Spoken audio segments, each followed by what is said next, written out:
thanks for joining us. My pleasure, Al. Great to be here. And so we're talking about retirement TKO, and there's some things, there's 10 of them that we've identified that can really kind of mess up your retirement. Okay. And I want to touch on a few of them with you. Absolutely. And I think one right off the bat is your health. And it could be your health, or it could be taking care of a spouse or parent to where you really can't work anymore. Yeah, and the health situation can be as devastating as maybe I was planning on, because of the plan that I have in place, I wanted to work another 5 years.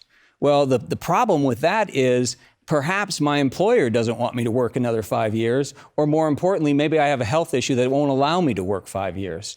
So you have to make sure that you have contingencies in place. So how am I going to handle that?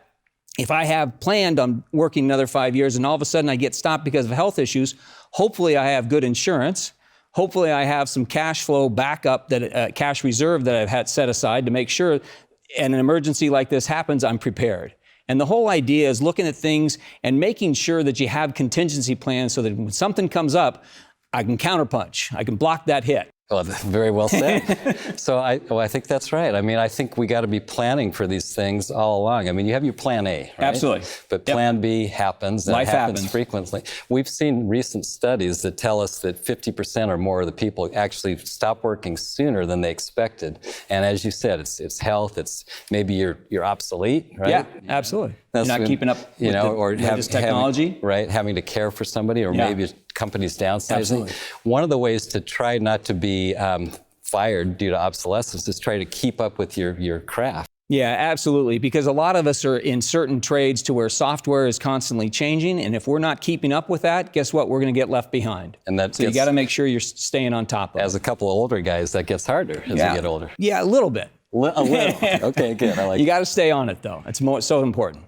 Yeah, another one really is related to Social Security, because I think a lot of people, they either overestimate what Social Security is going to be, or they just get the wrong strategy.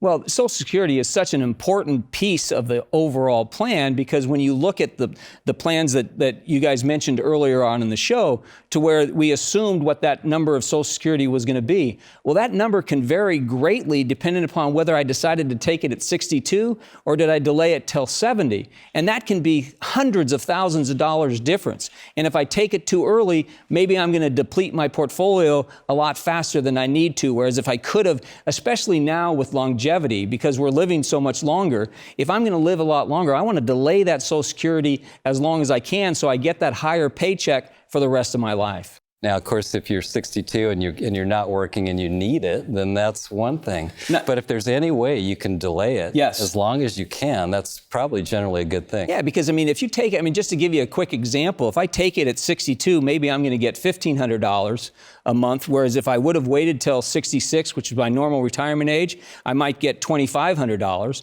But if I wait all the way till 70, maybe I'm going to get $3,200. So now I have to figure that out. Where am I pulling money from? Because if I'm pulling my money from a retirement plan, maybe it is a good idea to take that Social Security earlier, because Social Security is more tax friendly than, say, pulling it money from the retirement plan. You know, I think another thing that people fail to realize is that we're living longer, and like a 65-year-old male, at this point in the United States, the average is about age 85, give or take. Correct. And a female, 88, give or take, something like that. And then when you take husband and wife together, the joint life expectancy is over 90 years of age. So it's really creating this income for your own longevity. It's almost like longevity insurance. And the other thing to take into consideration is the survivorship on Social Security. Because when one of those individuals die, the highest of the two, so let's say the female was the highest wage earner and she passes away. Well, fortunately, the husband has a choice of either continuing with his own, which of course he wouldn't do, because he's going to take hers, because now hers is a lot higher amount. So you want to always think of that survivorship ability. Do I want to, if I can delay it, at least one of us is going to be guaranteed of that higher income for their life. So I only have about 30 seconds left, but what about making bad investments? Yeah, that's probably one of the biggest problems that happen. And it seems to happen to people that have the least amount, that can afford the least amount of risk, end up taking on the most amount of risk.